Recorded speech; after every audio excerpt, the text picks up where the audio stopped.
a good week to just try and get better. It's been a week of not Ohio State preparation as much as been try to shore up holes and blind spots we have in our offense and our defense. And hopefully that'll show itself in the weeks to come. Today and yesterday would be more of Ohio State, who I think is a team going through some similar issues right now, and they're better than their record. If you look at their scores in some games, they're right there or have been there in one games. And we're going to have to play better than we did up in East Lansing, that's for sure. So it's going to be certainly a challenge. I think we'll have a great crowd. We're going to welcome back a lot of our alums, our basketball alums from years past, and it's honoring the 77 team, the Big Ten champions. So it will be, hopefully it will be a great day to a great Saturday evening here at Chrysler Center. Maybe you want to start us off? What's been the general timeline of this weekend that you have kind of a bye? Yeah, Monday was sort of let's get better from the Michigan State game. I mean, there was not a great rest there. I mean, we went for 90 minutes and we went hard because we had directly addressing what we saw in that game. And then Tuesday was off, and then Wednesday, Thursday have been good practices, and today we'll scale way back, try to just be off the floor in 90 minutes if we can with a lot of walk and talk type of stuff. Mark? When you talked this morning on the radio about the post and those guys that you haven't thrown it in there this much since Deshaun, how does that change kind of in terms of you guys and your approach, and how hard is it to teach guys like Zach and Derek who have done it without that for 3 years?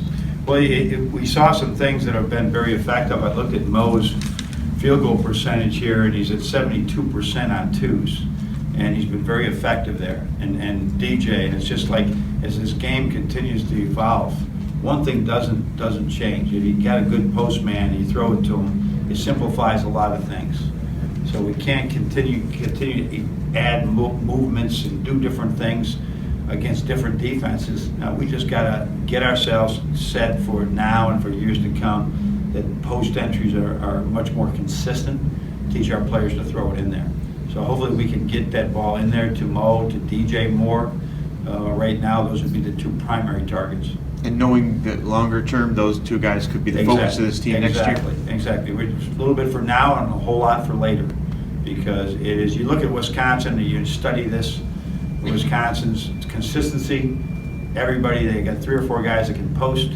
You can have all kinds of tricks against them, they see it all, and there's not a whole lot of timing involved. There's just get them open through maybe a screen or two, make a good pass, get it in there, and then play off post action. Get the ball behind the defense. We haven't done a lot of it. Did a lot more at Canisius, West Virginia, a little bit of it. And with Deshaun, we did an awful lot. John? You were obviously pretty unhappy about the last game. Do you have a sense for how the players absorbed that and reacted to it through practice this week? Yeah, I think we were very committed, all on board, understood it. I don't think we can not use the excuse, but Zach's flu was, in retrospect right now, probably shouldn't have played him as much. He said he felt okay, but his game wasn't up to how his spirit was. And so it was really disappointing. And like I said, Michigan State had a great plan. They played us really, really well. At the same time, we did not play with the precision and some of the physicality you have to play with on offense. Defense as well, but on offense as well. We got to play through. Derek was the only one that played through the bumps that you see in Big Ten play. Andrew? Hey, Coach, you talked about your desire for Duncan to let it fly. It seemed like against Michigan State there was some hesitancy at times. I mean, what is the dialogue between you two? Well, it's a 3-year dialogue. And that he continues to work. Yesterday he was absolutely sensational at shooting the ball on the lift, getting it, shooting it right away, being very aggressive with it. And it's been challenging but shooters are tough to understand. Sometimes if they catch the ball, or it may have been, as I looked at one time, we were all upset on the pass to him was behind him, right? Even though he's wide open, the pass was behind him. The better the passers, the better the shooter. And if they don't feel it when they catch it, then they don't want to shoot it. And I want that to happen. That's a good decision to make. But we got to get the ball to him better, but he's also got to have this transfer.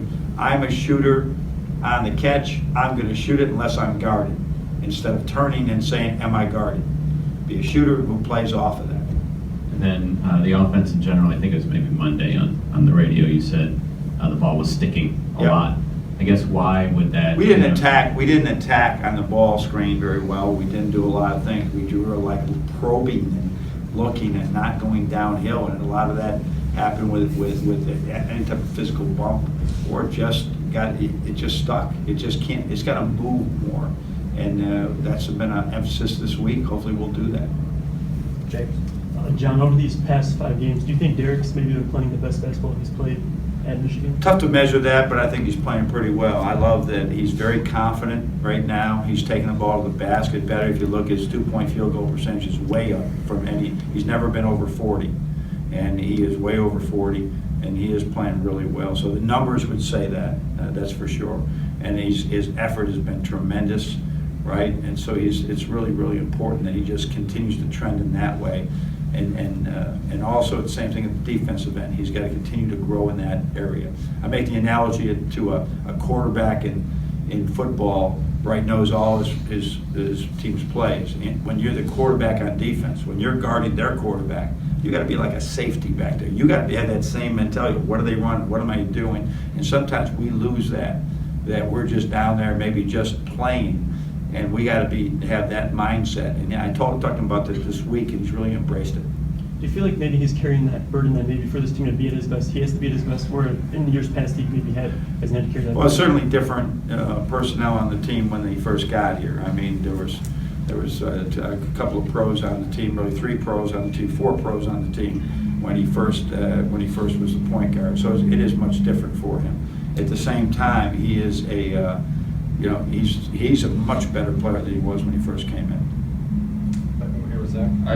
Based on what you've seen from Ohio State, are you able to hypothesize maybe why they're not as good as the record? And why